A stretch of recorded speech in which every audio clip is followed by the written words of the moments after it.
En èpoques d'intenses pluges, el terme municipal de Torrent sofrí les conseqüències dràstiques d'inundacions, com és el cas d'algunes de les seues urbanitzacions. En algunes d'elles viuen prop de 3.000 veïns, aplegant a augmentar el fin de setmana o períodes vacacionals.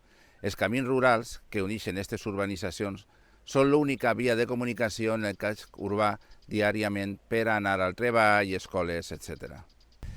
Fa uns anys es va aprovar una moció per a la millora dels camins que connecten el centre urbà en la zona del Fatxardet, Arquets, Sarcosecs i Barteta, ampliant aquests camins en voral de seguretat i millorant els guals inundables per a solucionar el problema d'estall d'aquests camins en el cas de fortes pluges, però d'això no se sap res.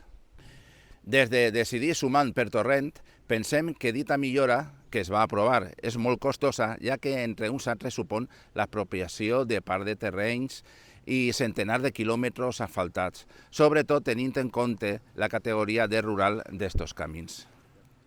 Proponem la viabilitat de realitzar intervencions en el principal problema que hi ha d'inundacions, com són els guals inundables senyalitzats. Per això es deu de valorar quins són els més perillosos i els que afecten a més veïns, en cas de quedar-se incomunicats pels talls de trànsit de vehicles. 2. La construcció en disguals en la part més baixa de la zona inundable d'uns ponts o passos d'aigua i que al mateix temps no obstaculitzi el pas de les aigües fluvials, en canyes, etc. En tercer lloc, demanar a la Confederació Hidrogràfica del Xúquer la neteja dels barrancs que creuen per dits camins rurals.